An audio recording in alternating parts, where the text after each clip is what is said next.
Hello everybody, this is Kiyoshi here and welcome back to another video. In this video, I'll be reviewing the Bandai S.H.Figuarts Harry Potter and the Sorcerer's Stone Hermione Granger action figure. So without further ado, let's get started. Let's take a look at the packaging first. This is an old school S.H.Figuart, so it comes with an old school packaging. We have the product name, authenticity sticker, more product name, some product image in the back, and then some read up.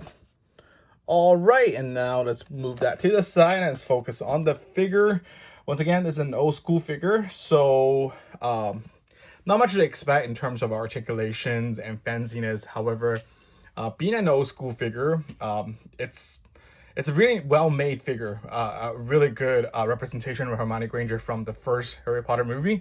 The photo real tag was amazing. I think it's a spot on to the likeness of Hermione Granger from the movie, or Emma Watson. But before moving forward with the figure, let's take a look at the accessories. It comes with a bag, okay, and then it comes with a book. Let's see if I can read it. What does it say here? Can't read it. No, I don't know.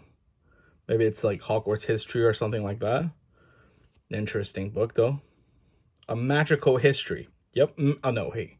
Magical theory. I can't read the rest, but magical theory. Cool. And then comes with a feather, which is, I think it's the Wingardium Leviosa. Okay, and then we also comes with a Sorcerer's Stone, or the Philosopher's Stone. Interesting, that came with Hermione Granger and not Harry Potter. But yeah, a Sorcerer's Stone / Philosopher's Stone. Hermione's wand. Of course, this is the wand from the first two movies. Started with the third movie, The Prisoner of Azkaban. They upgraded the wands. They made it, more unique, individual to the character. But this is the authentic, very original wand design that they went with the first two movies. All right, and a bunch of interchangeable hands. Let's see. We have a pair of book grabbing hands. Okay. We have a pair of wand holding hands. And then we have a pair of feather holding hands, I assume, or wand holding hands, one way or the other. And then, of course, we have a pair of relaxed hands. And then in terms of the last accessory, it's an alternative head. It's a smiling Hermione Granger. Like I said, the likeness is fantastic, even though it's a very old school figure. One of the very few photo real tag figures from S.H.Figuarts, I believe. But they did such an amazing job. All right, and now let's take a look at the Hermione Granger figure. She's wearing the Hogwarts school uniform for year one. Very nice. I mean, it's just shiny black robe, and then with like the uniform underneath. And then just in case you guys wonder what's underneath. Okay, articulation. This is how far the legs can go out. Not very much, because the skirt piece is like a solid 1 unit piece, and it's quite hard as well. But there is a bendable, I think, single jointed knees here. And then in terms of feet, it is on the ball joint. There's no toe articulation, but the feet does move up and down with a little bit crunch. Not a lot of articulation going on. And then the waist, no articulation at all. Yep, all this portion is one solid piece, no articulation at all. Hands, it's on a single jointed elbow. This is how far it goes up. And then, of course, the hands are on the ball joint.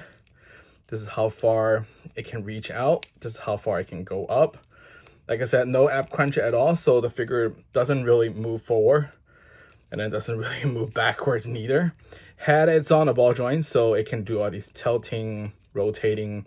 The hair is on the way, so you can't really look up that much, but it can look down pretty fairly. And then in terms of the likeness and head sculpt, I already mentioned it. It's, I think, very much accurate to Emma Watson from the first movie. Once again, this is the still look. We will have a smiling look later. And then the hair, it's those old school hair paint apps, which I love and hate. it has all these layers and dynamic look to it, but at the same time, it's not very natural looking. But still, at that time, I think this is the best they could have done. Anyways, and then now let's remove this piece that reveals the face, and then let's put the smiling face on, like so. Let me try to get it into the peg. Why is it not working?